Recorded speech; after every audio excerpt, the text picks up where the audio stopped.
After the floodwaters swept through this part of Texas on the 4th of July, another story began to unfold here as volunteers joined the search for the missing. Neighbors looking for neighbors they'd never even met. That is tonight's Eye on America, reported by Janet Shamlian. There's still people that need to be recovered. So. Louis Deppy drives his mud-caked truck past roadblocks and into the heart of the flood zone every day, refusing to let the water drown his resolve to find his friend's daughter. 21-year-old Joyce Catherine Baden was staying in a cabin with 3 of her friends when it was swallowed by raging waters. There was an opportunity to save her life, and that we got in our car and we came. In sweltering heat, Deppy's been knee-deep in debris, searching for someone who feels like family. It's for love, and this is what I would want somebody to do for me. This is the mostly unseen story of the search for the missing in the Texas Hill Country. A quiet but crucial network of volunteers walking through heartbreak, guided by a compass of hope. The water went that high. Yeah. Like many searchers, Louis Deppy isn't from this community. He doesn't know the layout, but he knows loyalty. And when Ty Baden's daughter was swept away, he came. Her body has been found, but 2 of her friends are still unaccounted for, so Deppy is still here. How long will you continue to give up your days to do this?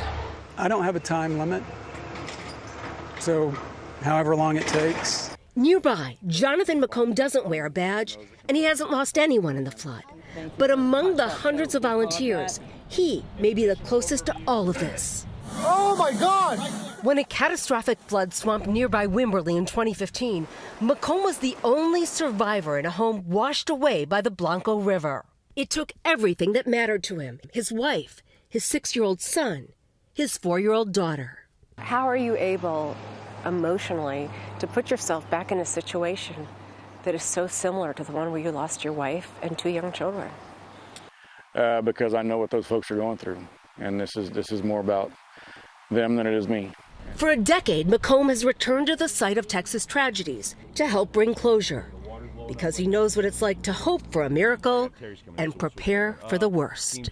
Hope has returned for McComb. He's remarried with a 5-year-old daughter who knows his story and the reason why Daddy had to leave her on a holiday. That was a tough hug when I left her on July 4th to come out here to help, but she understood. And You told your 5-year-old about it? And I said, there's a lot of people out there hurting, and I'm going to go help them. And what did she say? Gave me a hug and said, I love you. The compassion of volunteers doing the hardest work of all, refusing to let the lost be forgotten. Mary Jane's trunk. For Eye on America, I'm Janet Shamlian in Ingram, Texas. A story of true heroes who give us all some measure of hope.